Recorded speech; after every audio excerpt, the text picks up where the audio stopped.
Tito Densyo, Love Stories presents Mafia's Love Behind Chaos. Written by Armudin. Ay, nako! Ang tagal naman nilang dumating north. Halos 3 oras na ako dito. Sigurado ko bang dito nga ang eksaktong lokasyon? Inip na tanong ni Nightmare sa kasama. Huwag kang mainip dyan, Nightmare. Ilibot mo ang scope mo. May mga sniper na nakabantay. Ibig sabihin, naroon ka sa eksaktong lokasyon. Sambit ng kasamahang lalaki ni Nightmare na si North mula sa earpiece. Isa itong location expert at isa sa mahusay na intel ng CIA headquarters dito sa Asia. May lahing Pilipino din katulad niya. Ipinalibot naman ni Nightmare ang kanyang scope at totoo nga na nandoon ang ibang mga sniper na wala naman kani-kanina lang. Ilang sandali pa ay lumapag ang isang chopper sa tuktok ng isa sa pinakamataas na gusali. Bumaba ang isang lalaki at napapalibutan ng maraming gwardya paglabas pa lamang nito. Siya ang leader ng Rosso Mafia na si Lucas Caporoso. May lahing banyaga at isa sa pinakamahirap na misyon na dumaan sa bawat headquarters ng CIA sa Europe, Russia at Amerika. Sambit pa ni North habang nakafocus lamang si Nightmare sa bagong dating. Siya ba ang isa sa pinakamalaking supplier ng armas at illegal drugs? Tanong ni Nightmare. Oo, siya nga. Ang nakakabighani sa mga binibenta niyang drugs ay hindi ito masyadong nakakasira ng katawan ng tao. Bagkus ay nakakalakas pa ito. Sagot ni North. Dahilan upang naging isa siya sa may pinakamalawak na koneksyon sa mundo ng mga sindikato. Dagdag pa ni Nightmare na bahagyang tumatango. Halos 15 CIA agent rin ang napatay ng grupo nila. Kaya't hindi basta-basta ang misyon na dakpin nito kasabay ang leader ng grupong Yakuza na si Mr. Yuri. Ngunit nakasalalay sa misyon na ito ang pag-asa na mapromote si Nightmare bilang team captain sa CIA headquarters dito sa Asia. Totoo nga na masyadong mailapang isang to. Biglang sabi ni North. Ilang tao bang pumoprotekta sa kanya? Malamig na tanong ni Nightmare. Halos 45. Hindi pa kasali ron ang nasa baba.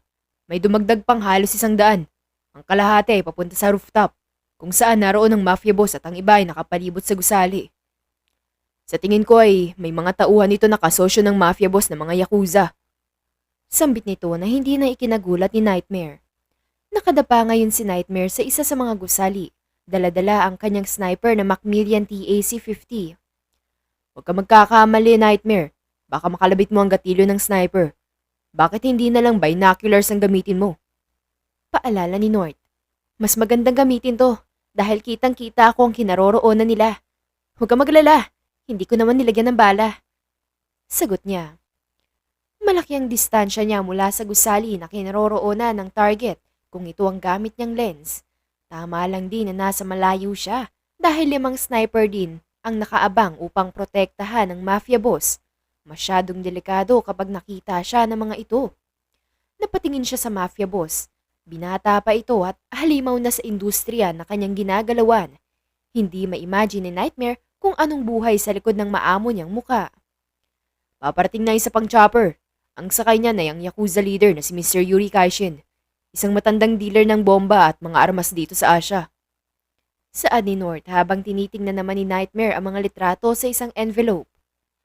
Sigurado ka bang hindi ngayon isasagawa ang transaksyon ng Wisteria extract na drugs? Tanong ni Nightmare. Oo, ayon sa aking saliksik, sa susunod na araw pa isasagawa ang palitan ng pera at ang Wisteria extract. Dahil hindi lang din ang droga na yon ang balik bilhin ng mga Yakuza, kundi ang karagdagang armas din na mas high-tech. Sagot naman ito. Sa ngayon ay obserbahan na lang muna natin ang lahat at ilang tao ang pwede nating makasagupa para mas makapaghanda tayo sa mission na to. Saad ni Nightmare na sinang-ayuna naman ni North. Nakabase kasi sa resulta ng pag-uusap ng dalawa ang susunod na plano ng CIA. Kapag nagkasundo ang dalawa, ay paniguradong may susunod pa na transaksyon ang mangyayari. At kapag nagkataon ay doon sina Nightmare lulusob upang madakip ang mga leader na ito. Hindi pwedeng kumilos ng padalos-dalos, lalo't hindi lang buhay ng mga agent ang nakataya, kundi pati na rin ang mga ordinaryong sibilyan din. Ang bawat misyon ng mga CIA ay sekreto lamang, kung kaya't pati ang tunay na pangalan ng kapwa agent ay hindi nila alam. Sa ganitong paraan ay may kumpiyansa sila sa sarili. Bukas na bukas ay darating na rin ang ibang CIA agents dito sa Pilipinas dahil malalaking tao ang kanilang kakalabanin. Kailangan ng maraming tao para mapagtagumpayan ang misyon. Silang dalawa ni North ang mag-a-update sa susunod na transaksyon ng mga target. Gabi na nang makauwi si Nightmare patungo sa luma nilang bahay. Naging alerto siya nang mapansin na bukas ang mga ilaw nito. Inilabas niya ang baril at dahan-dahan na lumapit sa may pinto. Nakahinga siya ng maluwag nang mapagtanto na ang kaibigan niya palang si Victoria ang naroon. Ay, tipaklong na kabayo! Naman Samantha Gustafson! Kumatok ka naman! Mamamatay ako sa nervyos dahil sa'yo eh. Sambit pa nito sa tunay na pangalan ni Nightmare nang makapasok ito sa loob. Hoy naman ito? Patay agad? Sabi ni Nightmare na ikinatawa lang ni Victoria. Namiss kita, Sam! Marami akong chika sa'yo! Ang dami nangyari sa bakasyon ko sa Europe! Excited pa na sambit nito at patakbo na lumapit kay Nightmare para yumakap, ngunit umilag lamang si Nightmare dahilan para mapasubsob si Victoria sa malinis na sofa. Umirap na lamang ang kaibigan dahil sa hindi na talaga nagbago si Sam. Mas lumala pa yata ang physical touch issues nito. Ikaw Sam ha, pag ganyan ka, walang maliligaw sa'yo. Aba, sa edad nating to, dapat may mga anak na tayo no? Sabi pa ni Victoria. 28 pa lang ako. Huwag kang OA. Ikaw ang dapat mag-asawa dahil mawawala ka na sa kalendaryo sa susunod na taon. Isa pa, delikado ang trabaho ko. Hindi ko kayang pumasok sa isang relasyon, no?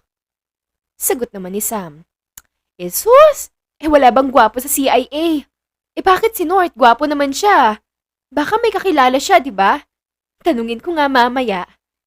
Suwestyon pa ni Victoria. Kilala niya si North dahil minsan nang nagbayad si Victoria kay North para matukoy kung may kabit ba ang ex niya. Tumahimik ka nga dyan. Baka masaksakitan nitong walis eh. May pamilya na yung tao. Ini-store mo ba dyan sa kalokohan mo? Sagot pa naman ni Sam. Ay, bukas na lang. Sabi naman nito at sabay natawa. Ano bang ginagawa mo dito, Turing? Hindi naman kita pinakiusapan na linisin tong bahay. Sambit ni Sam ng galugari ng buong lugar. May mga naglilinis naman talaga dito, pero every twice a month lang. May mga alikabok dito kahapon nang dumating si Sam. Magpasalamat ka na lang dahil bored ako, no? Naalala ko kasi na may susi ako nitong bahay mo, kaya gusto kong i-surprise ka. Tapos nilinis ko tong bahay mo. Isa pa, huwag mo nga ako matawag-tawag na Turing dyan. Walang hiya ka. Saan nito na kunwaring galit na natatawa naman? Bakit naman? Natatawang tanong ni Nightmare kahit alam na niya ang dahilan. Huwag ka nga magmaang-maangan, Sam. Saan nito? Dahil ba ito sa unang nobyo mo na tumigil ka na nakatae sa shorts? Humagalpak ng tawa ang dalawa matapos alalahanin kung paano nangyari yun habang hinahabol ni Victoria at ang nobyo nito ng aso ni Nightmare noon. Isang malaking duwag pala ang lalaking yun na may gana pang kumabit sa ibang babae. Ay nako, kalimutan na natin lalaking yun dahil may bago na ako. Sambit pa ni Victoria matapos makarecover sa tawanan. Sino naman? Si Roberto ba? Tanong ni Nightmare habang naglalakad patungo sa kusina upang uminom ng tubig. Sumunod naman sa kanya si Victoria at sumagot. Hindi! Si Conrad ang tinutukoy ko. Naibuga ni Nightmare ang iniinom na tubig sa mukha ni Victoria. May bago na naman? Hindi makapaniwalang sambit ni Nightmare. Hindi alintana ang pandidiri sa mukha ni Victoria nang mabugahan siya nito ng iniinom na tubig. Oo nga. Ang ui mo naman. Nung isang buwan pa kami nagkahiwalay ng Robertong yun. Marami naman pala siyang babae. Saad pa ni Victoria habang tinutuyo ng towel ang muka matapos maghilamos sa may sink. Na-background check mo na ba yung Conrad na yan? Baka drug addict pala yan ha? Tanong ni Nightmare dahil kadalasan sa mga nagiging kadate ng kaibigan ay ipinapa-background check ng ama nitong gobernador sa kanya para sa kaligtasan at reputasyon na rin ni Victoria. Diyos mio, Marimar, Samantha! Hindi naman ako papatol sa mukhang addict, no? Sapakin kita dyan eh. At isisend ko pa lang ang full name niya kay North. Hindi ko pa alam ang apelido niya kaya ganun. Sagot ni Victoria. Alam ng pamilya at ni Victoria na nagtatrabaho si Nightmare sa ilalim ng CIA, gaya na lang ng uncle nito.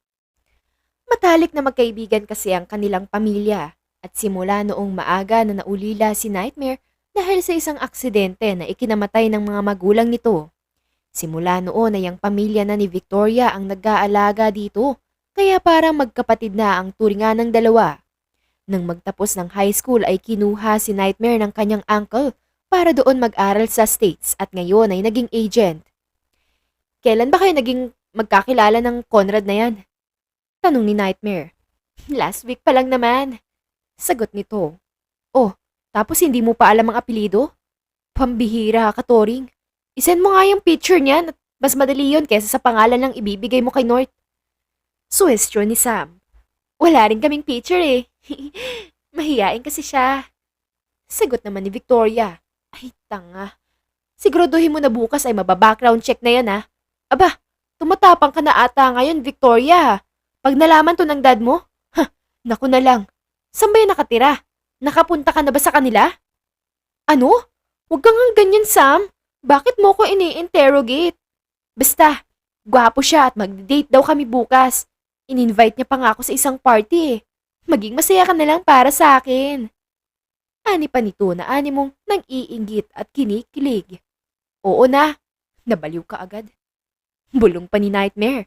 Nagpaalam na si Victoria dahil maghahanda pa pala siya ng masusuot kahit bukas pa naman ng gabi ang party na dadaluhan niya. Paranoid lang. Sinusundo na rin kasi siya ni Manong, ang kanyang butler. Kinabukasan ay napagdesisyonan na nga ni Nightmare, aka Sam, short for Samantha, na magtrabaho muna sa cafe na itinayo nila ni Victoria noon na lumalago na ngayon. Ang Blackberry Cafe. Pansamantala niya munang mamanmanan ng isang lead na palagi raw bumibili sa cafe. May connection daw ito sa mafia. Naroon si Nightmare sa counter bilang cashier ng cafe para sa araw na ito. Sa ganoong paraan kasi ay malalaman niya kung sino sa mga customer ang posibleng may koneksyon sa mafia. Maligayang pagbabalik, Iha. Ang tagal mong nawala. Mabuti at narito ka na ulit. Bungad sa kanya ni Manang Cora nang makita siya sa may locker room. Ito'y kasambahay nila dati na nagturo din sa kanya na mag-bake. Ah, opo. Pansamantala lamang po at alis din po ako kaagad. Namiss ko lang po talaga tong shop. Naalagaan niyo po ng maayos, Manang. Sabi pa ni Sam. Ay, salamat po. Pero ginagawa rin naman ni Ma'am Victoria ang lahat para sa shop na to. Sabi pa ni Manang. Ah, Manang, may hihingin po sana akong pabor sa'yo. Pasekretong sabi ni Sam at sinisiguradong walang makakarinig. Oh, ano naman yan, Iha? Parang kinabahan tuloy ako. Sabi pa ni Manang, sabay sapo sa kanyang dibdib.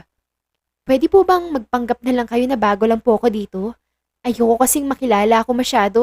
Alam niyo naman po ang trabaho ko. Yun lang naman po. Sabi ni Sam sabay hawak sa balikat ni Manang. Ay sus, ayun lang naman pala. Walang problema, Iha.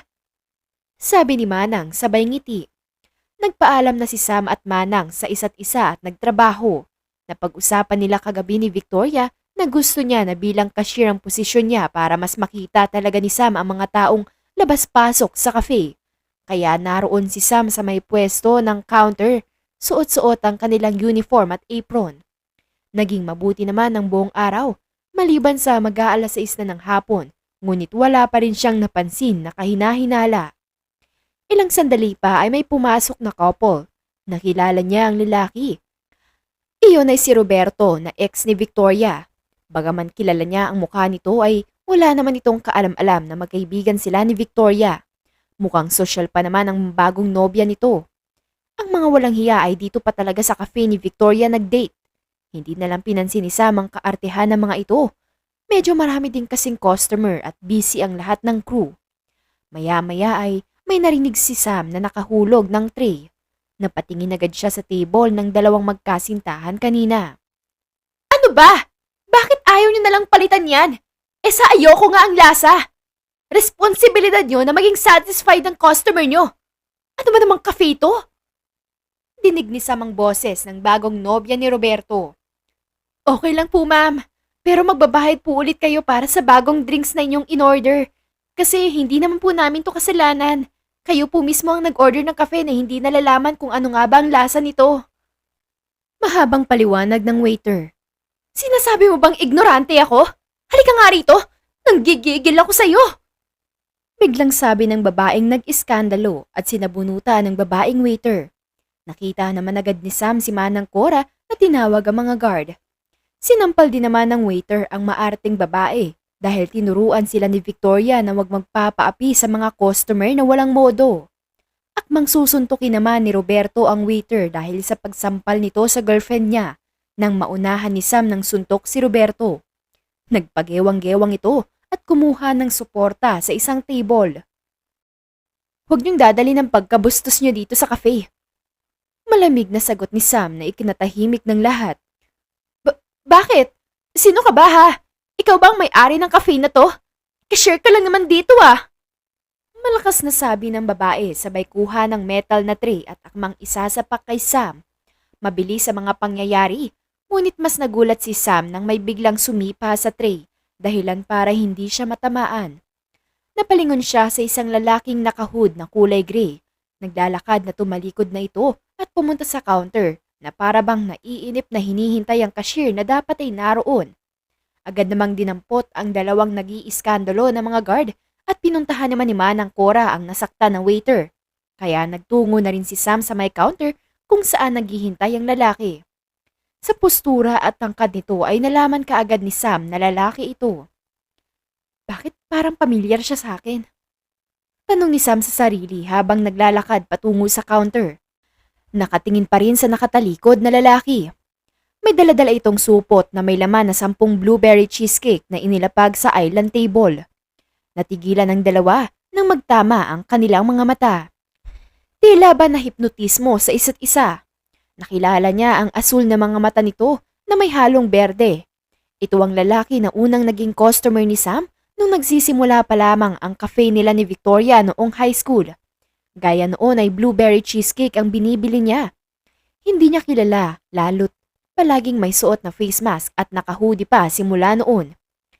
Napakurap si Sam nang mapagtanto na magbabayad nga pala ang lalaking ito. Sinuklian niya ang dala nitong pera at tila may kuryenteng dumaloy sa kanilang katawan nang haplusin nito ang kanyang kamay bago kinuha ang sukli. Napatulala na lamang si Sam dahil sa nangyari. Ito ang unang beses na nakaramdam siya ng kakaiba. Ngayon niya lang naramdaman ang mainit na haplos na iyon. Nabigla siya nang tumunog ang kanyang cellphone. Tumatawag si North na hindi normal, lalo't mas gusto nito ay text. Kaya napalitan ng kaseryosohan ang nararamdaman niya kani-kanina lang. Nightmare, it's an emergency. Ngayon ko lang ulit na-detect ang lokasyon ng mga mafia. Bukod sa transaksyon na magaganap sa susunod na araw, ay may transaksyon na magaganap ngayong gabi. At isasagawa kasabay sa party na isasagawa ng nakababatang kapatid ng mafia boss. Saad ni North. May kapatid ng mafia boss? Tanong ni Nightmare dahil hindi naman ito nakalagay sa naunang profile na ipinadala sa kanila. Oo, Conrad Capuroso ang pangalan. Saad ni North. Wait, ito ba ang kadate ni Victoria ngayong gabi? Naroon ba si Victoria sa party na yon? Tanong niya. Ganun na nga, Nightmare. Kaya ako nga nalaman ang tungkol sa transaksyon na to ay dahil sa pangalan na sinend sa akin ni Victoria. Sagot ni North na ikinamura ni Sam. Send me the coordinates. Sambit ni Nightmare at dali-daling hinubad ang uniform at nagpalit ng damit sa may locker room ng cafe. Anong gagawin mo, Nightmare? Huwag mo sabihin pupunta ka doon nang walang backup. Sambit ni North. Kailangan maalis si Victoria doon dahil baka madamay pa siya. Hindi na ako makikialam sa oras na mailigtas ko si Victoria. Sambit niya. Sige, alam ko namang hindi kita mapipigilan. Mag-iingat ka na lang. So, suportahan kita kaya i-on mo ang location mo para ma-monitor kita. Sabi pa ni North. Ipinadala naman agad ni North ang coordinates na nagsasaad ng lokasyon kung nasaan ang party at magaganap na transaksyon. Umuwi muna sa kanyang bahay si Nightmare at nagsuot ng overall black elastic uniform. Dala-dala ang Barrett M82 caliber rifle, M16 at 2 Glock 19 pistols na nakaipit sa may hita at 2 bayonet military knives na nakaipit naman sa binti. Sakay ang kanyang motor na Kawasaki M1030 ay pinaharurot ni Nightmare ang motor patungo sa lokasyon na sinend ni North. Ilang tao na ang meron sa party? Tanong ni Sam. Hindi ko pa alam, Nightmare. Lalo't isang club yon sa isang mataas na gusali. Medyo marami na. Nasa mga 50 ang kasapi ng mafia na nagbabantay sa nakababatang kapatid ng boss nila. Ang natitira ay mga simpleng tao lamang kasama na ron si Victoria. Ang mga Yakuza, ilan ba sila? Tanong ni Sam. Sa ngayon ay 3 tao pa lang nakikita akong kasapi ng Yakuza. Sagot nito. Nakarating si Sam sa party na isinagawa sa isang club. Ayon kay North na ang transaksyon na ito ay hindi opisyal, kundi isang sikretong transaksyon sa pagitan ng mga Yakuza at isang traidor mula sa grupo ng Rosso Mafia. 10 vial ng Wisteria Extra kung tawagin na drugs ang planong ipagbili ng traidor sa grupo ng Mafia para sa mga Yakuza na sinang-ayunan naman kaagad ng mga ito. Dahil sa 3 vial lang ang gustong ipagbili ng Mafia boss na si Lucas. Isang malaking pagkakataon na ito para sa mga Yakuza na makakuha ng mas maraming vial na nakakatakot na droga. Sa madaling salita, hindi alam ng leader na si Lucas ang transaksyon na ito. Lalo't ang alam niya ay mga gwardya lang ang karamihan sa kanyang tauhan sa party ng kanyang kapatid. Mag-iingat ka, Nightmare. Masyadong maraming armado. Kinakabahan ako sa mangyayari lalo't wala kang ibang kasama. Sambit ni North mula sa earpiece. Huwag kang kabahan, North.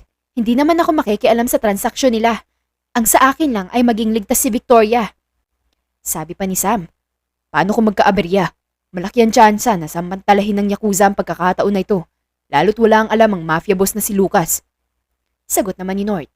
Napaisip naman si Sam sa sinabi ng kasama. Kung mangyari nga yun ay sisiguraduhin niyang hindi madadamay si Victoria. Nag-text kaagad si Sam kay Victoria na umuwi na ito ngayon. Ngunit masyadong maingay at busy ito.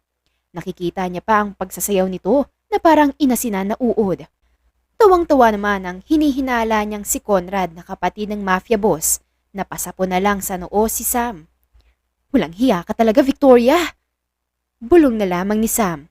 Napamura si Sam nang makita sa hindi kalayuan ng 2 grupo na isinasagawa ang negosyo. Huwag ka magpadalos-dalos, Nightmare. Alalahanin mong si Victoria lamang ang pakay mo dito. Paalala ni North mula sa earpiece na ikinairap naman ni Sam. Lalo't tila sirang plaka na paulit-ulit si North. Masyadong kabado sa mangyayari. Tumahimik ka nga, North. Ang ingay mo. Sabi niya pa. Sasagot na sana si North ngunit biglang may barila nang naganap. Pinasok ng mga Yakuza ang buong lugar at pinagbababarila mga mafia, pati ang ibang sibilyan. Napamura si Sam na mapagtanto na set up ito ng mga Yakuza at balak nilang i-hostage ang nakababatang kapatid ni Lucas matapos mapasakamay ang produktong binili. Napatingin kaagad si Sam sa kinaroroonan ni Victoria at Conrad, ngunit wala na ito roon. Nagkagulo na rin ang lahat. Isan mo sa akin ang blueprint ng gusaling ito. Ngayon din! Utos ni Sam kay North at agad naman itong tumalima.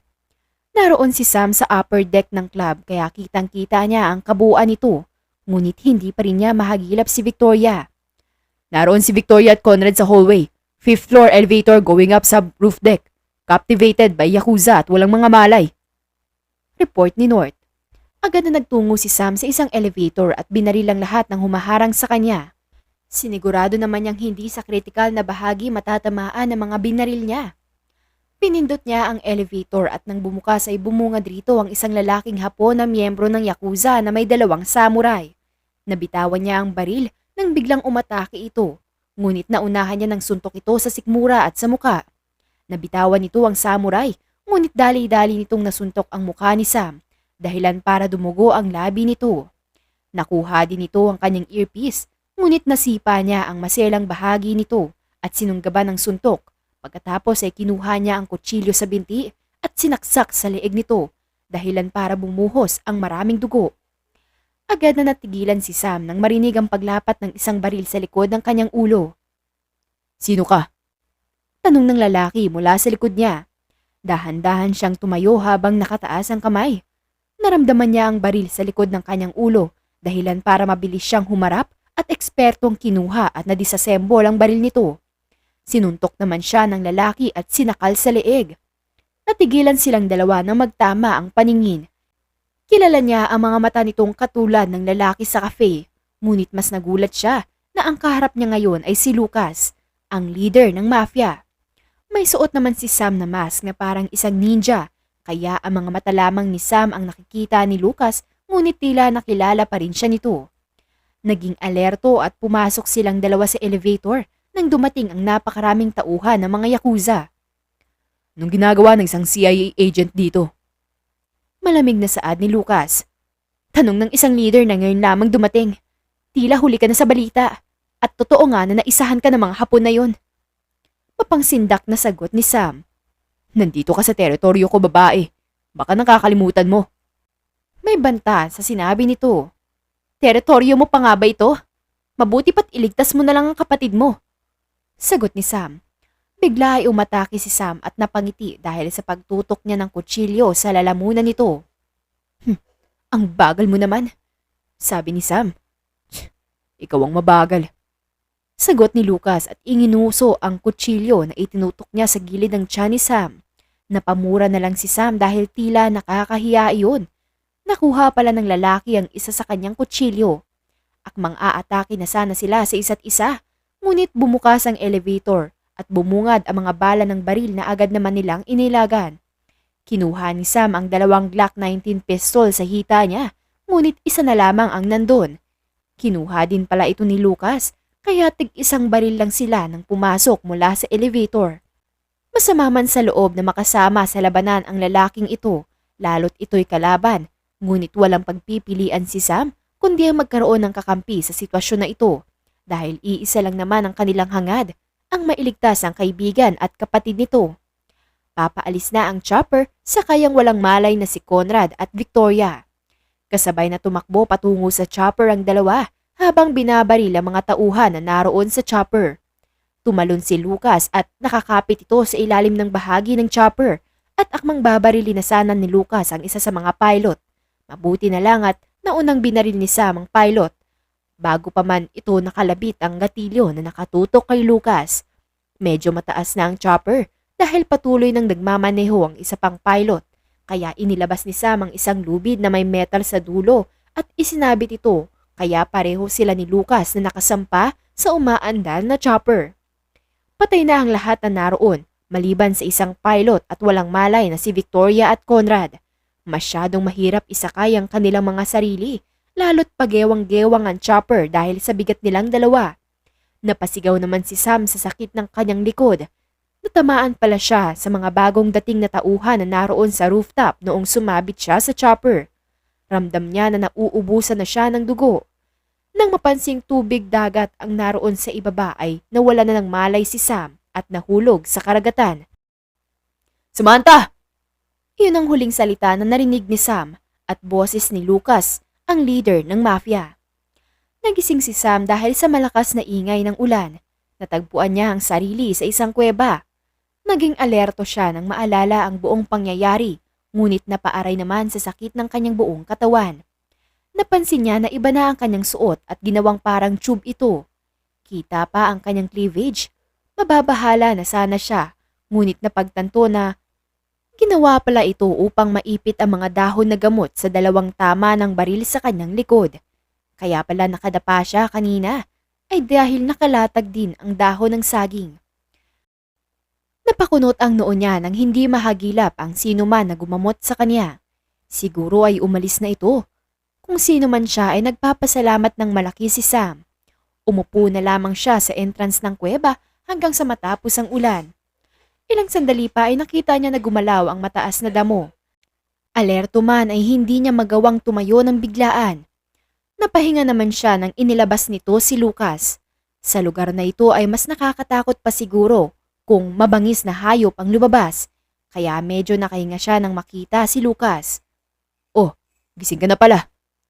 Saad nito habang nangingiti na lumapit sa kanya, dala-dala ang 2 isda. Bakas ang ginhawa nang makita nito na gising na siya. Maaliwalas ang mukha ng binata at kahit maraming dumi ang katawan dahil sa putik gawa ng ulan, ay lumilitaw pa rin ang kagwapuhan nito. Gutom ka na ba? Kanina ka pa nagising? Umuulan kasi kaya hindi agad ako nakabalik. Paumanhin ito. Medyo nanibago pa si Sam sa kabutihang ipinapamalas ni Lucas. Salamat. Mahinang sambit niya. Ha? Ano yun? Tanong pa nito at lumapit sa kanya. Sobrang hina kasi ng pagkakasabi niya at halatang may iniinda sa sakit sa katawan. Hinawakan naman ni Lucas ang kamay ni Sam na may sugat din dahil sa natamaan daw ito ng metal na naroon sa dulo ng lubid na hinahawakan niya pagkahulog sa dagat. Salamat, yun ang sinabi ko. Sagot naman ni Sam at binawi ang kamay mula sa binata dahil naiilang sa sobrang lapit nito. At isa pa, kahit hindi siya sanay na may humahawak sa kanya ay iba ang dating ng balat nito para sa kanya. Kita naman sa mukha ni Lucas ang ligaya sa mga mata dahilan parang ngumiti ito. Kita pa ang dalawa nito dimples. Marunong ka pala magpasalamat. Saad nito, marunong ka rin palang tumulong. Nawala naman ang ngiti ni Lucas sa sinabing yun ni Sam na agad naman na pinagsisihan dahil nawala ang kislap sa mga mata ng binata. Ginagawa ko lang to dahil niligtas mo rin ako. Tipid na sagot nito. Naalala naman ni Sam ang pagbaril niya sa pilot na muntika ng bumaril kay Lucas. Bakit mo ko niligtas? Tanong nito habang naglalakad patungo sa may isda sa kabilang banda ng kuweba. Bakit naman hindi? Sagot naman ni Sam. I'm a mafia leader. Tipid na sagot nito at tumingin sa kanya na para bang napaka-obvious naman na CIA agent siya at mafia leader naman si Lucas. I mean, bakit hindi? Ginawa ko lang naman yun para mapigilan ang pag-alis ng chopper. Malay ko bang may isa pang pilot? Babarilin ko rin naman talaga ang mga yun eh. Nagkataon lang na naroon ka at akmang babaril siya sa'yo. Mahabang sagot ni Sam. Oo na, naligtas mo pa rin ako kaya tinulungan rin kita. Oras na magaling ka na ay maglalaban na tayo. Sagot naman ito. Habang nilalagay ang isda sa may dahon ng saging, natigilan si Sam nang biglang maghubad ng damit ang binata dahil nga nabasa nga raw siya ng ulan. Malaki ang katawan nito at may mga peklat pa sa bandang tagiliran at mga sugat mula sa mga tama ng baril. Bigla ay gusto niyang yakapin ng binata. Siguro ay napakasakit na mga sugat na yon. Umiwas naman ang tingin si Sam nang mahagilap ni Lucas na tumitingin siya sa katawan nito. Halatang namumula ang pisngi niya dahil ramdam niyang bahagyang uminit ang paligid. Bakit? Anong nakakatawa ha? Tanong ni Sam nang marinig niya ang maliit na tawa ni Lucas. Namumula pa ito. Wala lang. Sagot pa nito at may huling sinabi, ngunit hindi niya narinig dahil tumalikod na ito. Pakiramdam niya tuloy ay namumula na ang buo niyang muka dahil sa paraan ng pagtingin ni Lucas sa kanya. Gutom ka na? Biglang tanong ni Lucas. Umiling lamang si Sam kahit paggutom na gutom na siya, lalo't hindi siya makapaghapunan gawa ng bigla ang nangyayari. Napatingin agad si Sam sa mga gamit niya.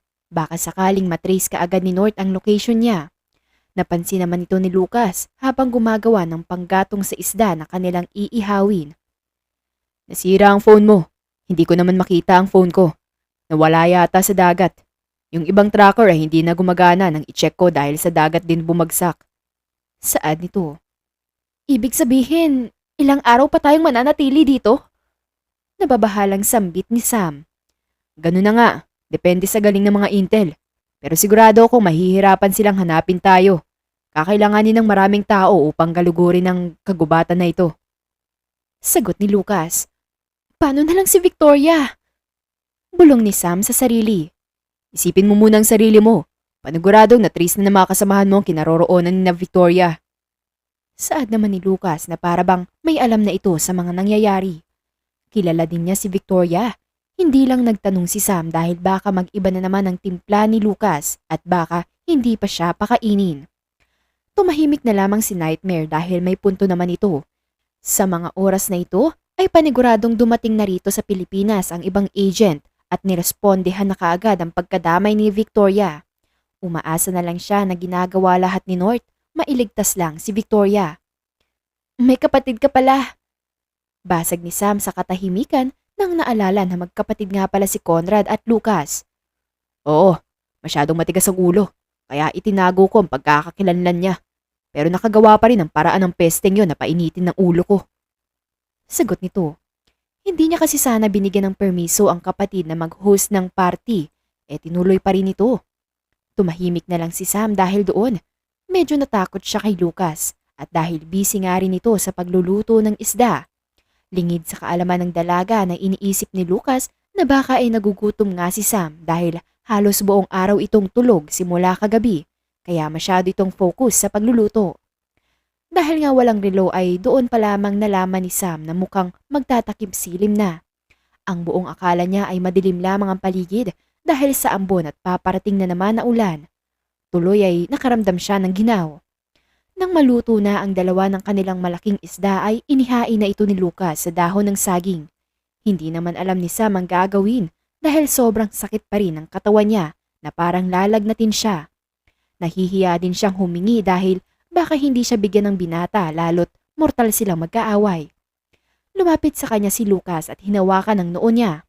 Napamura ito nang malaman na nilalagnat pala si Sam. Binuhat niya ang dalaga papunta sa may pagkain upang pakainin muna ito bago magpahinga ulit. Nilalagnat ka, pero kumain ka muna para may laman yung tiyan mo. Sabi ni Lucas na ikinatango lamang ni Sam. Halos tumigil na kasi ang paghinga ni Sam habang nasa mga braso ng binata, lalo't sobrang dikit na dikit ang katawan nila at nakahubad pa ito. Ramdam rin niya ang paghinga nito. Talagang hindi siya sanay, lalo't sa pagkakaalam niya ay ayaw niya ng physical touch at parang mababaliw siya sa bango ng lalaking ito kahit pa ulan ang ipinangligo nito. Nang maiupo siya ay tumingin sa kanya si Lucas. Halos tumigil na naman sa paghinga si Nightmare dahil sa paraan ng pagtitig nito. Okay ka lang ba? Malambing na tanong nito at hinawakan siya sa pisngi. Baka sa muka ang pagkabahala nito na parang natataranta pa kung ano ang gagawin. Walang ibang nagawa si Sam kundi ang tumango. Napatingin naman si Lucas sa ibabang parte ng leeg ni Sam at biglang namula at umiwas ng tingin. Doon lang rin napagtanto ni Sam na sobrang kita pala ng cleavage niya dahil tube lang ang suot niya at bahagyang nakatingala pa siya sa binata. Sorry, hindi ko sinasadya yun. Baka nabastos pa kita. Pagpapaumanhin nito. Humanga si Sam sa respetong ipinakita ng binata sa pagkababae niya, kaya bahagyang ngumiti lamang siya. Senyales na tinatanggap niya ang paumanhin nito. Nagkatitigan ulit ang dalawa at medyo naging awkward ang sitwasyon. Tumikim ang binata at inabot ang isang isda habang ang isang braso ay nakasuporta sa likod ng dalaga. Salamat sa pagtulong. Kaya ko namang kumain. Huwag mo na akong subuan. Saad ni Sam. Masakit yung kamay mo dahil sa sugat. Kaya ba? Tanong ng binata. Tumahimik naman ang dalaga lalo't mahirap nang ang igalaw ang kamay niya at hindi naman niya alam kung paano kumain gamit ang isa niyang kamay. Dahil doon ay hindi na siya nagreklamo at kumain na lang habang sinusubuan ng binata. Maya-maya na lang daw ito kakain kapag nakapagpahinga na siya. Sa pagkakataong iyon ay sobra na ang pagkamangha ni Sam kay Lucas dahil sa mataas na pasensya nito. Bakit? Sobrang bait mo ata ngayon. Biglang tanong ni Sam. Mas baba talaga ako sa paningin mo? Tanong nito pabalik. Mafia boss ka. Malamang marami ka nang napatay. Sambit niya. Masama ba ang patay ng mga taong masama? Ibig sabihin ba masama ka rin? Saad nito na ikinakunot ng noo ni Sam. Masasama lang ang pinapatay namin at iniimbestigahan yon bago gawin ang operasyon. Ibig mo bang sabihin, hindi ka pumapatay ng sibilyan? Tanong nito kay Lucas. Hindi kami kailanman pumapatay ng sibilyan. Ang sa amin lang ay tumupad ang mga kasosyo namin sa negosyo na walang madadamay na ibang tao. Saad nito. Bakit niyo pinapatay ang mga taong walang matirhan at nakatambay lang sa gilid ng kalsada? May mga na-report na ganon sa iba't ibang bansa. At ang grupo niya ang gumagawa nun. Paano mo ito may papaliwanag? Hindi ba't inosente sila? Tanong muli ni Sam. Ang mga homeless na yun ay nagnanakaw ng mga valid IDs mula sa iba't ibang homeless at maraming tao sa bawat syudad. Ginagawa nilang account yun sa isang malaking loan, shark company at ginagawang identity ng mga manluloko ang mga ID upang hindi matrace ang tunay na sangkot. Nanluloko at nangungolekta sila ng sino mang loan at mas malaking halaga ang napagkasunduan. Ang leader nilang nakipag-deal sa mga armas sa akin at hindi man lang nagbayad ng tama. Kaya buhay nila ang dapat na ipangbayad. Mahabang salaysay nito na parang pinapalabas na wala ngang alam ang mga CIA tungkol dito. Ang sinasabi mo ay may ibang sindikato ang may hawak sa nagpapanggap na homeless na yon? Oo. Tipid na sagot nito sabay subo sa kanya ng pagkain. Ang alam niya ay halimaw ito, ngunit iba ang ipinapakita nito sa kanya. Ibinabahagi nito ang kanyang panig at kakaibang side ng binata. Pwede naman siyang iwan ito o hayaang mamatay dahil magkalaban naman sila at nasuklian na nito ang kabutihang nagawa niya ngunit hindi nito ginawa. Matapos kumain ay hindi pa rin humupa ang lagnat ni Sam kaya ginamit na lang ng binata ang bahagyang basa pa na damit upang ipanghaplos sa katawan nito lalo't nag-aapoy ito sa lagnat. Inihaga niya ito sa maraming dahon ng saging. Magpahinga ka muna. Marahang sabi ng binata. Iwan mo muna ako at kumain ka muna. Sabi naman ng dalaga. Mamaya na pag nakatulog ka na. Sabi nito, kaya walang nagawa si Sam kundi ipikit ang mga mata at di kalaunan ay nakatulog. Doon lamang nakakain ng maayos ang binata at medyo malamig na nga ang isda at hindi niya alintana ito.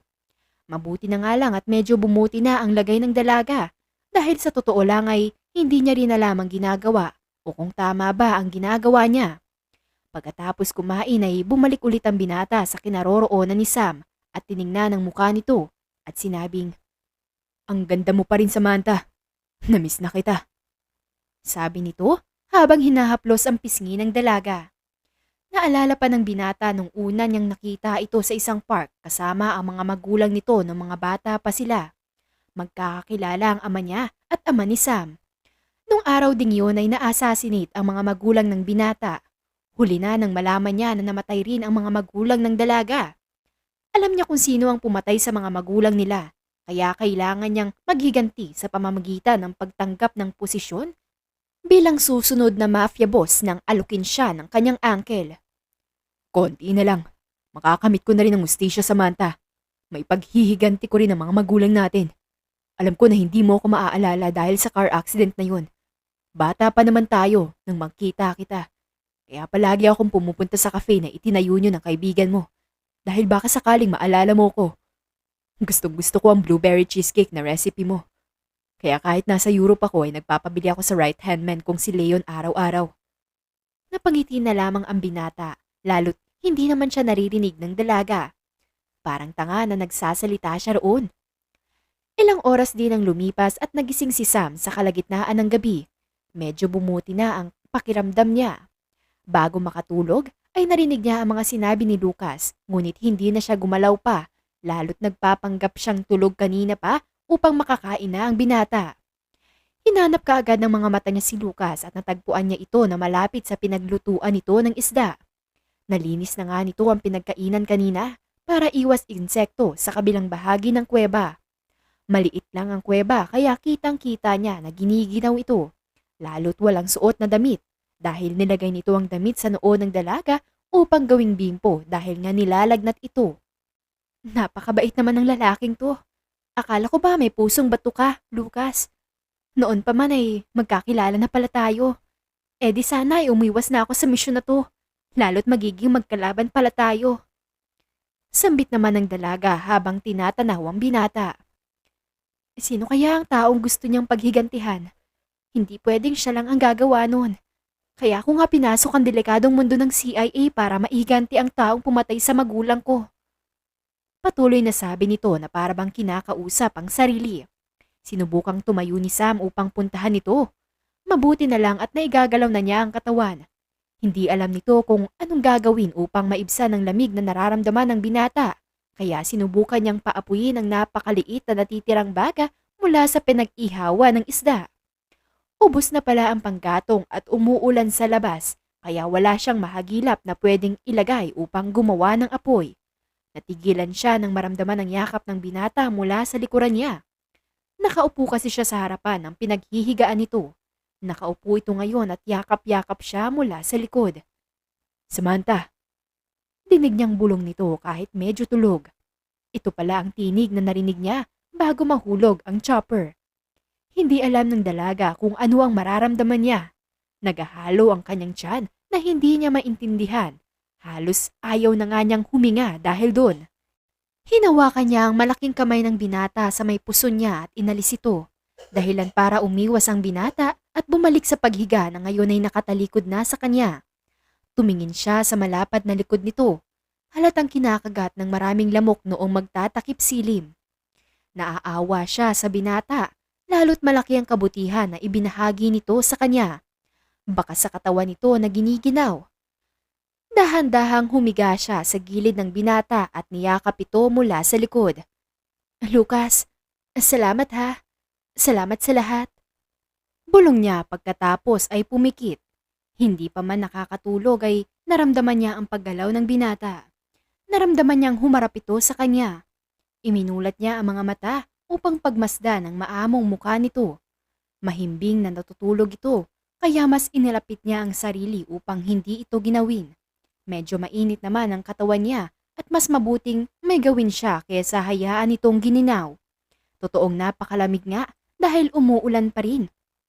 Ngayon ang unang beses na makikita niya ang lalaki na ganito kalapit. Hindi niya inakala na mabait pala ito. Ang akala niya ay halimaw ang isang Lucas kapuroso at walang kabutihan sa puso nito. Ngunit mali pala siya. Ito nga ang nagligtas at nag-alaga sa kanya. Napapaisip na nga ang dalaga kung kaya pa ba niyang tugisin ang binata pagkatapos ng lahat. Dahil sa tila namumuong pagtingin niya dito. Napatitig siya sa muka at napatingin sa malambot na labi nito. Hinawakan niya yon gamit ang daliri at halos himatayin siya nang biglang iminulat ng binata ang mga asul na may halong berde na mata. Ramdam ng dalaga ang braso nito na pumupulupot sa kanyang bewang. Mas inilapit pa siya nito at pinahiga ang ulo niya sa isang braso. Napalunok na lamang si Sam dahil sa lapit nilang dalawa na bahagyang ikinangiti naman ng binata. Hindi makapag-focus ang dalaga sa mukha nito dahil naiilang siya sa pagtitig nito sa kanya. Idagdag pa ang kamay nito na marahang humahaplos sa bewang niya. Lucas! Sambit ng dalaga sa pangalan ng binata na ikinatigil nito. Yun kasi ang unang beses na narinig niya ang pagtawag nito sa pangalan niya. Sabihin mo nga ulit ang pangalan ko. Saan ng binata? Ha? Natutulirong sagot ng dalaga. Ulitin mo, please. Saad ulit nito at hinaplos ulit ang bewang niya. Lucas, itigil mo nga yung kamay mo. Sabi ni Sam. Hindi na nakapagsalita pa ng tapos ang dalaga nang biglang hinalikan siya ng binata. Biglang tumigil ang mundo ni Sam. Walang ibang laman ang utak niya kundi ang lambot ng labi nito. Marahan na hinalikan siya nito sa labi na ikinapula naman ang buong mukha niya. Bahagyang inalayo niya ang muka kaya napatigil ang binata. Ito ang unang beses na may humalik sa kanya. Lucas, bakit mo ginagawa sa akin to? Bulong ni Sam. Sorry, hindi ko lang mapigilan ng sarili ko pagdating sa'yo. Saan ito? Matagal mo na bang alam na nagtatrabaho ako sa CIA? Huwag ka na magsinungaling pa dahil narinig ko ang sinabi mo. Sambit ni Sam na ikinagulat ng binata. Oo. Hinanap kita noon nang bigla kang hindi kita mahagilap sa cafe. Pumunta ka pala sa States. Sa araw ding yun ay tinanggap ko ang alok ng mafia leader kong uncle na maging parte ng grupo. Sagot ni Lucas. Naalala na kita, Lucas. Ikaw pala yung batang lalaki na palaging nagbibigay ng bulaklak sa akin nung nasa ospital pa ako matapos ang aksidente. Ikaw rin ang unang naging customer namin ni Victoria sa shop. At ikaw rin ang nagligtas sa akin sa misyon sa China. Kaya may malaking peklat ang tiyan mo, hindi ba? Tanong ni Sam na ikinagulat ng binata. Kaya pala pamilyar ang likod ni Lucas para kay Sam dahil maraming beses na siya nitong niligtas. Kaya pala titig na titig ka sa katawan ko kanina. Sabi ni Lucas habang natatawa ng marahan. Agad siyang pinalo sa braso ng dalaga. Bakit hindi mo sinabi kaagad sa akin? Bakit hindi ka nagpakilala? Tanong nito. Dahil hindi ko pa kaya. Masyadong delikado para sa ating dalawa. Tipid na sagot nito. Hinaplos nito ang mga peklat sa katawan niya. Masakit siguro ang mga sugat mo. Hindi ko maisip ang mga pinagdaanan mo. Mahinang sabi ni Sam. Ang akala ko'y humahanga ka sa kakisigan ko. Sabi pa ni Lucas sabay tumawa. Nakakahanga ka naman talaga, Lucas. Matipid na sabi ni Sam. Talaga? So, hindi na tayo magkalaban ngayon? Sabi ng binata na ikinatawa nilang dalawa. Napatitig na lang si Lucas sa tumatawa na si Sam. Samantha. Tawag nito sa pangalan niya. Nakataas ang dalawang kilay na sagot ni Sam. Ang ganda mo. Sabi nito na ikinamula ni Sam. Tiningnan ng binata ang namumula niyang mukha na bahagyang natatamaan ng liwanag mula sa buwan na pumasok sa kuweba. At hinaplos ang pisngi niya at bahagyang kinurot ito na parabang nanggigigil. Sa oras na mahiganti ko ng mga magulang natin ay titigil na ako. Gusto ko ng mapayapang pamumuhay. Biglang sabi ni Lucas. Sabihin mo nga sa akin, Lucas. Sino bang pumatay sa kanila? Tanong ni Sam. Ako nang bahala. Ayokong mapahamak ka. Masyadong delikado. Sabi pa nito. Parang sinasabi mo na rin na wala akong silbi, Lucas. Isa akong agent. Kaya ko makipagsabayan sa'yo. Sagot nito. May mga sugat ka pa. Sabi nito. Doon na pagtanto ni Sam na baka ay may koneksyon ng mga yakuza sa pagkamatay ng kanyang magulang. Tama ka nga. Ang mga yakuza ang salarin kung yan ang nasa isip mo. Saad ni Lucas na para bang nababasa ang nasa isip ni Sam. Sa oras na may gawin din sila kay Victoria, uubusin ko sila. Galit na sabi ni Sam. Masyadong malaki ang kinakalaban natin, Samantha. Ngayon lang sila naging interesado na magkasosyo kami dahil sa Wisteria extract na binebenta namin. Saad nito. Ano bang meron sa drugs na yon? Bakit masyado silang desperado na makuha ang sample nun? Tanong ni Sam. Kahit makakuha sila ng ilang vials ay hindi nila malalaman ang formula ng drugs dahil may sikretong ingredients na dito lang sa Pilipinas makikita. Drugs ito na nakaka-enhance ng intelligence sa isang oras at nagkakaroon naman ng side effects na gaya ng aphrodisiac na nagpapataas ng sexual emotions. Isa pa, hindi ito masyadong nakakasira ng utak, hindi gaya ng ibang drugs. Mahabang sagot ni Lucas. Sino ba ang gumawa ng drugs na yon? Napakatalino naman niya kung ganun. Tanong ni Sam. Ako. Sagot pa nito, sabay ngiti na ikinagulat naman ni Sam dahil hindi na yun inaasahan. Tunay nga na isa siyang mafia boss dahil sa talino nito. Anong sikreto mo? Ano yung secret ingredients? Wisteria flower ba? Tanong naman ni Sam. Medyo nahihiya naman si Lucas na sabihin yun o baka ay maingat lang ito. Hindi mo naman kailangan sagutin. CIA nga pala ako. Hindi ko din naman sasabihin kahit kanino eh. Dagdag pa nito. Yung blueberry cheesecake mo. Sagot ni Lucas. Ha? Ang secret ingredients? Yung blueberry cheesecake? Tanong pabalik ni Sam na parabang napakalaking kabaliwan ang gawing ingredients sa drug ang blueberry cheesecake. Oo. Minsan na akong kumain ng blueberry cheesecake na pinabili ko kay Leon sa cafe nyo. Pero aksidenteng naihalo ko sa chemicals. Nagulat pa ako sa kinalabasan nito kaya sinubukan ko sa ibang pagkain. Yung recipe mo lang ang magandang ihalo doon dahil hindi naman gumagana ang ibang blueberry cheesecake. Mahabang paliwanag ni Lucas na ikinatawa ni Sam. Nagbibiro ka ba? Natatawang tanong nito. Hindi. Seryosong sagot ng binata. Napatitig na lamang si Sam sa mukha ni Lucas dahil seryoso nga ito. Mababaliw yata siya sa lalaking ito. Gustong-gusto mo talaga ang blueberry cheesecake ko, no? Tanong nito. Oo, masarap eh. Sabi nito at saka ngumuso pa. Pinisil ni Sam ang pisngi ng binata na ikinangiti naman ito. Hinawakan niya ng malalim na dimples nito at nagkatitigan ng dalawa. Ramdam ng dalaga na gustong humalik ulit ng binata, ngunit pinipilit nito na kontrolin ang sarili. Kaya siya na mismo ang humalik rito. Natigilan si Lucas dahil hindi nila inaakalang hahalikan siya ng dalaga. Tuloy ay nag-init ang buong katawan nito at nagsimulang maglakbay ang kamay niya sa katawan ng dalaga. Tila nilamon sila ng kapusukan na namutawi sa kanilang sistema. Sa gabing ding yun ay alam nila ang kanilang mga sarili na hindi na nila mapipigilan ng pananabik sa isa't isa.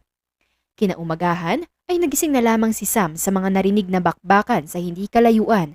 May barila na nagaganap. May naririnig din siyang mga helicopter na lumilipad sa paligid. Dali-daling isinuot niya ang damit na nagkalat at ngayon pa lamang rumehistro sa utak niya ang nangyari. Hindi na masyadong masakit ang mga sugat sa likod ni Sam, ngunit masakit naman na nasa pagitan ng mga hita niya. Hindi niya mahagilap si Lucas, kaya kinabahan siya na baka ano na ang nangyari dito.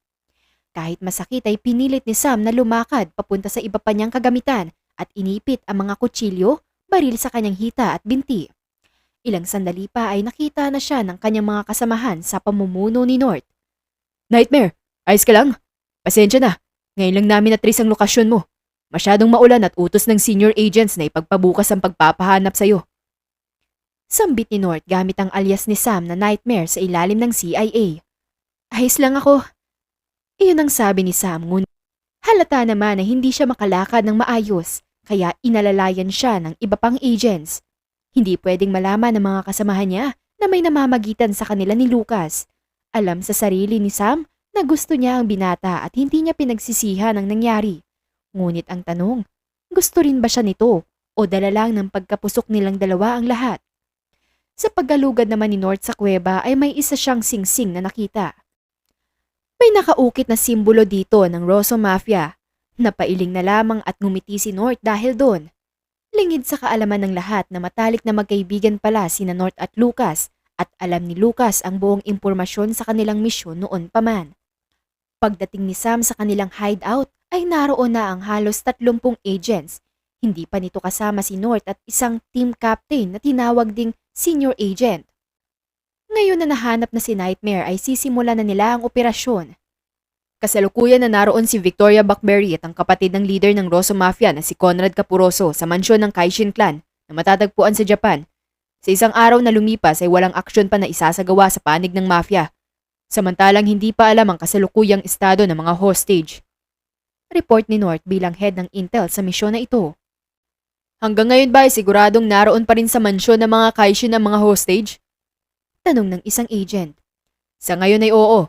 Dahil lubhang desidido ang mga Yakuza na mapasakamay ang kabuuang formula ng Wisteria extract. Kaya dito nila sa mansyon inilagay ang 2 hostage. Ngayon lang ay napag-alaman ng intelligence team na ang mansyon ay main quarters ng mga Yakuza. Saad ni North. Buhay pa kaya mga hostage? Tanong ng isa. Patay man o buhay, kailangan na ma-recover at mapagtagumpayan natin ang misyon. Sagot ng senior agent. Ipinagdarasal na lamang ni Nightmare na buhay pa ang kaibigan. Lalo't isang araw na ang lumipas. Ibig sabihin ay sa Japan ang operasyon na gagawin nila. May headquarters sila roon, kaya magiging madali ang pagtupad sa mga plano. Ang plano ay pasukin ang buong mansyon at kunin ang 2 hostage, pati na rin ang Wisteria extract na drugs. Pagkatapos ng plano ay lumipad na ang CIA patungong Japan. Sa kabilang banda ay gaya ng inaasahan ay nagpaplano na ang mafia sa pamumuno ni Lucas. Madali silang nakarating sa Japan upang isagawa ang kanilang plano. Ngunit hindi pa rin mapigilan ang mag-alala ni Lucas sa kalagayan ni Sam. Iniwan niya ito ng matuklasan na papalapit na sa kuweba ang kanyang mga tauhan. Ayaw niyang makita nito si Sam, lalo't malalagay sa peligro ang dalaga at ayaw rin niyang magkaroon ng agam-agam ang mga kasamahan nito. Bukod pa ron, ay kailangan niya munang harapin ang mga Yakuza. Pagbayarin ng mga ito sa lahat ng naging kasalanan nila at iligtas ang kanyang kapatid. Sa kabilang dako ay sukdula naman ang pagkainis ni North kay Lucas dahil panayang tawag nito kahit nasa meeting pa si North. Ano ba Lucas? Sabi ng ayaw ko ng tawag eh. Nag-text naman ako sa'yo. Agad na sabi ni North nang makapasok ito sa silid kung saan walang makakarinig. Okay lang ba si Samantha? Nag-aalalang tanong ni Lucas. Sabi ng medyong bumuti ang kalagayan niya. Paulit-ulit ka naman bro. Ikaw naman kasi. Bakit mo naman ginawa yun? Alam mong may sugat si Nightmare. Sa kuweba pa talaga kayo nag-ano ah? Tukso pa ni North. Sasama ba siya sa misyon niyo? Tanong ni Lucas na tila binabaliwala ang tukso ni North. Alam mo naman yun, parang kapatid na niya si Victoria. Hindi yun papayag, natutunga nga lang. Sagot nito. Hindi pa siya magaling kaya wag mong hayaan na pupunta siya sa frontline. North, pakiusap. Ako nang bahala kina Conrad at Victoria. Ako mismo ang magliligtas sa 2 yun kaya bantayan mo lang si Sam. Oo na baliw lang. Sabi pa ni North. Matagal na akong baliw. Kaya oras na mapahamak siya, lagot ka sa akin. Sambit ni Lucas. Medyo kinabahan naman si North dahil doon. Ngayon lang nagbanta sa kanya ang kaibigan. Kaya pagbibigyan niya ulit ito at kakausapin niya na lang ang senior agent na ilagay si Sam sa backup at hindi sa frontline dahil may sugat pa ito. Pagkarating ni na Sam sa Japan headquarters, ay sinabihan kaagad siya ng senior agent na hindi muna siya kikilos kung walang order na inalmahan naman niya, ngunit wala rin siyang nagawa. Kaya ko naman po, senior agent. Gusto ko lang makasiguro na kaligtasan ng kaibigan ko. Sabi ni Sam. Huwag ka nang sumuway pa Nightmare, dahil mas lumalala lang ang kondisyon mo kung sasama ka sa frontline. Huwag ka nang umangal pa, tapos ang usapan. Sambit ng senior agent bago umalis. Bukas ay sisimulan na ang plano. Medyo gabi na rin matapos maihanda lahat ng armas at kagamitan sa pag-atake. Sa ganitong paraan ay mapapasa kamay ng CIA ang Wisteria extract at maa-analyze ito kasabay ang pagkakaroon ng alas upang mapasunod ang Rosso Mafia gamit ang nakababatang kapatid. Pagkakataon na rin ito upang madakip ang Yakuza leader. Kinakabahan tuloy si Sam para kay Lucas. Napakarami niyang haharapin tuloy ay gusto niyang tulungan ng binata kahit alam niyang labag ito sa kanilang organisasyon. Kung meron man ay sabik na mapatumba ang mga Yakuza ay silang dalawa yon ni Lucas. Sa kabilang banda naman ay humingi ulit ng tulong si Lucas kay North upang alamin kung sino ang mga traidor sa kanyang grupo, lalo't hindi siya pwedeng magtiwala sa kahit na sino man sa kanyang grupo. Sa akin ka pa talaga humingi ng tulong, kupal ka. Hindi ka ba natatakot na baka traidorin kita at isumbong sa CIA? Tanong pa ni North sa kaibigan. Ginawa mo na sana dapat yan sa akin noon pa, North, pero hindi eh. Kaya may tiwala ako sa iyo, bro. Salamat ah. Sagot naman ni Lucas. O siya, update na lang kita mamaya. Napangisi si North dahil totoo naman ang sinabi ni Lucas. Hindi niya magawang isumbong si Lucas dahil hindi naman ito masama. Sa katunayan ay niligtas siya nito noon. Ang tanging bagay lamang na hindi alam ni North ay may kapatid pala si Lucas na hindi naman siya naging interesado na alamin.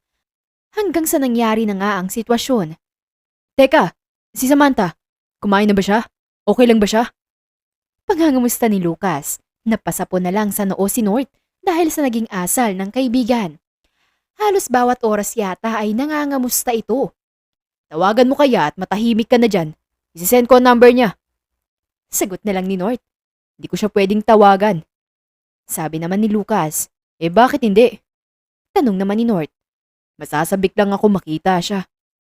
Sabi naman ni Lucas. Nasampal na lang ni North ang sariling pisngi. Mababaliw yata siya kay Lucas kaya pinatay niya na ang tawag. Kinabukasan ay gumising si Sam na parang hinahalukay ang tiyan. Nahihilo siya at nagsusuka na hindi niya maintindihan. Wala rin siyang ganang kumain pero kailangan niya maghanda para sa operasyon. Nakaligo at nagsuot siya ng uniforme bago siya lumabas. Nagkasalubong pa sila ni North habang kumakain ito ng sushi. Oh, kain ka na, Nightmare. Sushi, gusto mo? Tanong pa nito. Wag na, wala akong gana. Sagot naman ni Sam. Bakit naman? Baka pag nalaman to ng isa, mababaliw na naman yun. Sabi pa ni North na ikinakunot ng noo ni Sam. Ano bang sinasabi mo? Nagsusuka ako kanina kaya wala akong gana. Sige na, mauna na ako sa'yo. Iinom lang ako ng tubig. Sagot ni Sam. Dapat ay kumain ka mamaya lalo't nagsusuka ka. May misyon pa tayo mamaya oh. Kailangan mo ng enerhiya. Pagpapaalala pa ni North bago umalis. Uminom ng tubig si Sam nang biglang may tumawag. Si Manang Cora pala yun. Oh iha, mabuti naman at sinagot mo ang tawag. Hindi ka ba pupunta ngayon dito sa shop? At kasama niyo ba si Ma'am Victoria? Naitanong po kasi ng butler po. Pumunta dito sa shop dahil nawawala daw si Ma'am Victoria. Tanong nito dahil ilang araw nang nawawala silang dalawa ni Victoria. Hindi pa po eh. May lakad po kasi ako ngayon. Tawag na lang po ako kung kailan ako makakabalik, Manang. Kasama ko po si Victoria. Tatawagan ko na lang po si Tito mamaya para hindi na niya po hanapin si Victoria kay Manong. Sagot naman ni Sam at tumakbo na naman sa banyo para sumuka. Nagsinungaling siya kay Manang para hindi na ito mag-alala. Sasabihin naman niya ang totoo sa ama ni Victoria mamaya. Pagkatapos sumuka ay nagsalita si Manang. Hindi pa pala niya na-i-off ang cellphone. Nagsusuka ka, Iha? Nahihilo ka din ba? Tanong nito. Opo. Bakit niyo po alam?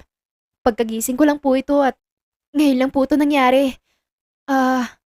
At ngayon lang po ito nangyari. Ano po bang gamot ang pwede kong inumin, Manang? Tanong ni Sam nang maalala na si Manang Cora ang palaging nag-aasikaso tuwing may sakit silang dalawa ni Victoria noon. Ay nako, huwag ka munang uminom ng gamot at baka hindi yan sakit, Iha. Magpa-check up ka muna at baka nagkakaganyan ka dahil buntis ka. Sabi naman ni Manang na ikinatulala ni Sam. Nagpaalam na ang dalawa sa isa't isa at napasapo na lang si Sam sa sinapupunan. Plano niyang magpa-check up pagkatapos ng misyon. Kailangan niyang masiguro ang kaligtasan niya kung totoong buntis siya, kaya tinanggap niya ng buong puso ang desisyon ng senior agents. Tinawagan na rin ni Sam ang ama ni Victoria. Galit na galit ito dahil sa pag-aalala. Gagawin po namin ang lahat na mailigtas lang si Victoria, Tito. Ia-update ko na lang po kayo. Sabi ni Sam. Sana iligtas ang anak ko, Sam, dahil hindi ko mapapatawad ang lalaking yun dahil sa dala niyang kapahamakan sa anak ko. Sabi pa ng ama ni Victoria na ang tinutukoy na lalaki ay si Conrad. Nagpaalam na siya dahil maghahanda na sila para sa plano. Hindi niya alam ang kalagayan ngayon ni Lucas dahil wala naman siyang contact number nito. Ayaw niyang pakiusapan si North dahil baka malaman nito ang namamagitan sa kanila ni Lucas. Naalala na naman niya ang sinabi ni Manang Cora. Posible bang mabuntis ka agad eh? Unang beses pa lang naman yun. Bulong ni Sam sa sarili. Sinong buntis? Tanong ni North sa likod niya habang kumakain at may daladalang isang box ng pizza. Ha? Wala naman. Pahingi nga ako niyang pizza, North. Sabi ni Sam sabay kuha ng pizza. Natatakam siya dahil may pineapple ito. Akala ko ba ayaw mo nang may pinya? Takang tanong ni North. Ewan, masarap naman pala eh. Akin na to, North ah. Mag-order ka na lang ng bago. Salamat. Sabi ni Sam, sabay kuha ng isang box na bitbit ni North at saka pumunta sa cabin nito. Nagtataka na tumingin si North sa nakasirado na ngayong pinto. Nag-order na lang siya ng bago dahil minsan lang maging ganun si Sam at nagpapasalamat pa talaga ito. Sumapit ang hapon at sinimulan na ang paglusob. 4 na intel ang kasama ni North na sumusuporta sa mga agents. Pinangunahan ng misyon ng senior agent na tinuturing din na team captain sa malaking misyon na ito. Sa unang 5 minuto ay matagumpay na nakapasok ang CIA. 50 enemy guards in the west and east wing of the mansion. Eagle team approaching east. Engage! Report ni North sa earpiece. 35 enemy guards down. Sabi naman ng isa sa Eagle team. Hindi pa rin sila napapansin ng mga kalaban. Ang mga hostage ay matatagpuan sa underground ng mansyon, kaya kinailangan na palibutan at sabay-sabay na umatake ang mga agents para wala nang makatakas pa. Si Sam naman ay nakaantabay lang sa taas ng gusali sa south part. Isa siya sa old team of snipers bilang support na nakapalibot sa buong mansyon. Nauna na nilang napatay ang mga kalaban na sniper mula sa Yakuza. Nakapasok na ang agent sa east ng mansyon gamit ang high-tech na technology ni North. Madali nilang nai-unlock ang high-tech din na pinto nito. Beta team, approaching in south with over 50 guards. Sambit pa nito dahil kitang-kita niya naman ang kinaroroonan ng beta team. Papalapit na ang mga agent sa south gate ng mansyon nang biglang may pumutok na bomba. Sunod-sunod ito na ikinaalarma ng lahat. It's a minefield! Beta team, engage! Pagkasabi nun ni North ay dinig na dinig ang barilan sa south part ng mansyon. Sinusuportahan naman ni Sam ang mga ito sa pagbaril gamit ang kanyang sniper. Samantala ay nakapasok na ang mga naroon sa west, east at main gate ng mansyon at nagsimula na rin ang bakbakan. Dahil may minefield sa south ay maraming agents ang nasawi. Nagpalipad naman ng drone si North na may dalang bomba para sa mga bagong dating na kalaban. Nightmare, abandon your building. May mga papalapit na kalaban. Sambit ni North. Agad namang tumayo si Sam at bahagyang lumayo at nang saktong makarating na ang mga kalaban ay agad na tumalon siya sa kabilang building. Nag-roll at nagtago. Sinuportahan naman kaagad siya ng mga sniper na agents sa malapit kaya madaling napatay ang mga kalaban. 10 vials of Hysteria extract are now recovered. Hostages are not here. Update ang senior agent dahil nakapasok na pala sila sa underground. Maya-maya pa ay nakita na ni Sam si Victoria at Conrad. Hila-hila na mga yakuza sa rooftop ng mansyon. Mga duguan nito. May nakatutok na mga baril sa ulo nito. Hindi alam ni Sam ang gagawin. Dapat ay sabay-sabay silang sniper ang titira para walang masaktan dahil sa oras na patay niya ang may hawak kay Victoria ay baka may ibang nakatutok naman sa ulo nito ang babaril. Nagulat silang lahat nang biglang namatay lahat ang kalaban sa kinaroroonan ni Victoria. Snipers! Bulong ni Sam. Rosso Mafia! Sambit naman ni North mula sa earpiece. Kanina pa palang naroon ang grupo ni na Lucas at naghihintay ng magandang pagkakataon.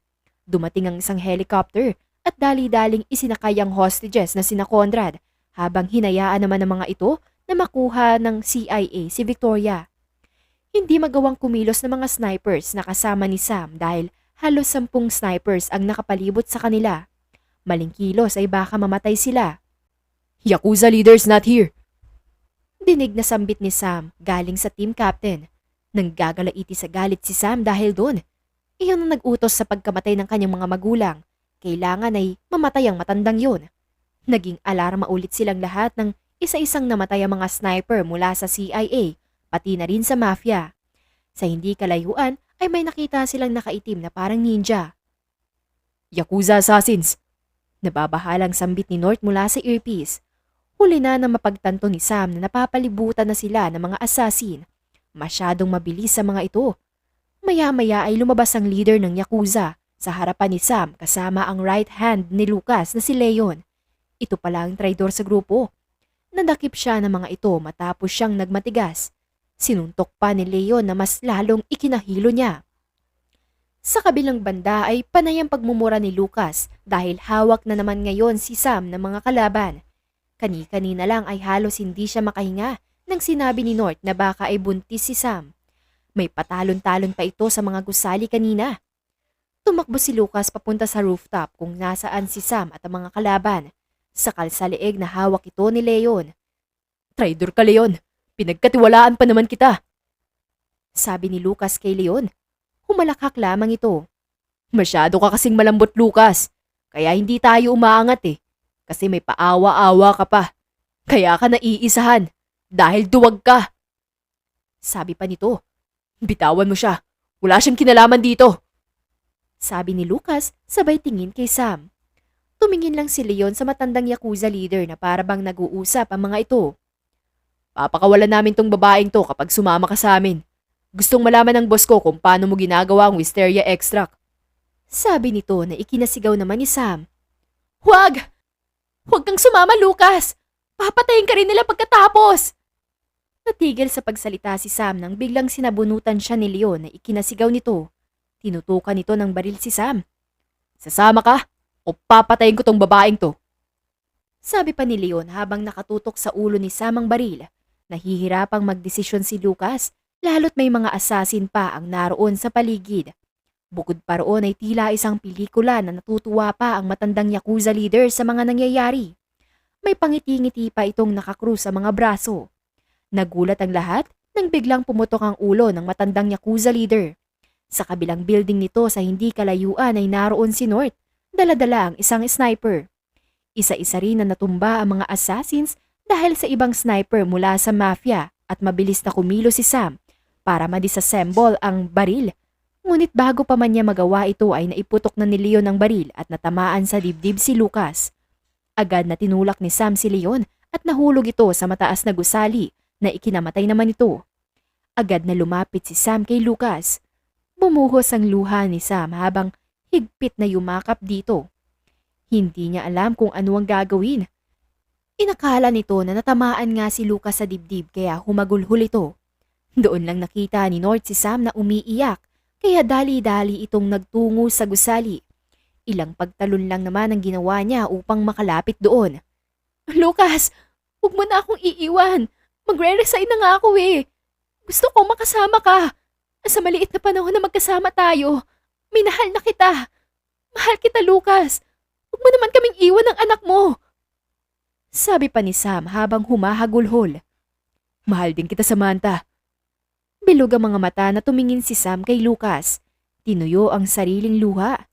Agad naman na hinalikan ni Lucas ito. Iyon ang nadatnan ni North nang makarating siya sa kinaroroonan ng dalawa. Namiss ko na nga ang asawa ko. Bulong na lang ni North at tumalikod na lang sa dalawa.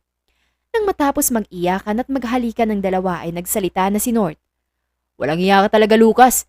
Pinaiyak mo pa si Nightmare eh. May suot ka palang protective gear. Sabi pa ni North habang nakangisi. Tumayo na ang dalawa at yumakap kay North at nagpasalamat. Ilang sandali pa ay dumating na ang mga tauhan ni Lucas. Yumuko ito nang makita ang mafia boss. Patay na po si Leon at mga kasama po na traidor. Handa na rin po ang sasakyan para sa pag-alis, boss. Sabi ng isa sa mga tauhan. Nagpaalam na sina Lucas at Sam sa isa't isa. Pangako na tutuldukan muna ni Lucas ang problema niya sa organisasyon bago niya bibisitahin ang kanyang mag-ina. Malaki rin ang pasasalamat ni Lucas sa kaibigan na si North. Paparating na ang ibang CIA agents sa hindi kalayuan kaya umalis na ang mafia. Sinong pumatay sa Yakuza leader? Tanong ng team captain. Ang mafia boss po ng Rust Mafia na si Lucas. Ito na po ang nadatnan namin ni Nightmare. Sagot naman ni North na ikinaubo naman ni Sam habang umiinom ng tubig. Tumingin naman sa kanya ang lahat, kaya tumango na lamang si Sam kahit pa ang totoo ay si North naman talaga ang tumira. Isang buwan din ang nakalipas matapos maghilom ang mga sugat ni na Conrad at Victoria. Sa 2 araw na pagkaka-hostage ng mga ito ay hindi din pala sila pinakain. Sa ngayon ay naging okay na ang lahat. Napag-alaman rin ng totoo na buntis nga si Sam. Kaya pinayagan din siya na mag-resign sa planong gusto na daw niyang magkapamilya.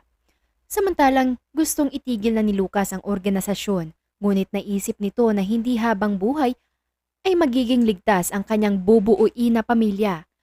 Lalo pat may mga kalaban pa siya na hindi niya nalalaman kung talagang patay na. Minabuti niyang ipagpatuloy ang pagiging mafia boss, ngunit sa mas mabuting paraan na kaya niya. Sa kabilang banda naman ay gulat na gulat si Victoria nang malaman ang pagbubuntis ng kaibigan. Nasa ospital lang ako ng ilang linggo pero buntis ka na? Naunahan mo pa ako, Sam! Kailan pa ito nangyari? Sino ang ama? Akala ko ba hindi ka mag-aasawa? Maraming tanong nito na sinagot naman lahat ni Sam. Nagkamabutihan na rin sina Victoria at Conrad at haharapin daw nila ang bagsik ng galit ng ama ni Victoria. Samantalang si North naman ay nagbakasyon kasama ang kanyang pamilya. Samahan mo ako magpa-check up, mahal ah. Malambing na sabi ni Sam kay Lucas. Oo, medyo malaki na yung tiyan mo, mahal. Napakasaya ko dahil magkakaanak na tayo. Sabi pa nito na puno ng saya sa mga mata. Ano bang gusto mong ipangalan sa magiging anak natin kung sakaling lalaki siya? Tanong ni Sam. Ang gusto ko ay Polaris kapag lalaki dahil North Star na nagpapaalalang malaking tulong ni North sa atin. At Cheska naman kung babae dahil recipe ng blueberry cheesecake na gustong gusto ko. Pero depende naman yon kung gusto mo rin ang naisip ko. Ikaw naman ang masusunod, boss. Sagot naman ito. Gusto ko ang naisip mo. Sagot naman ni Sam at nagtungo na sila sa ospital upang magpa-ultrasound ng buntis. Masayang nakatingin ang dalawa sa monitor nang mapansin na tila may kakaiba. Doon na nahimatay si Lucas nang sinabi ng doktor na magkakaroon po kayo ng triplets.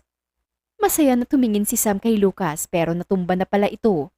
Bago pa man lumaki ang tiyan ni Sam, ay nagpakasal kaagad ang dalawa. Simple ngunit masaya na kasalan ang naganap. Kasama ang mga malalapit na tao sa kanilang buhay. Siyempre, kasama ron ang pamilya ni North. Namuhay ng masaya at masagana sina Sam at Lucas kasama ang 3 anak, 1 babae at 2 lalaki na mas lalong nagpausbong sa tamis ng kanilang pagmamahalan. Mahal kita, Lucas, sabi ni Sam.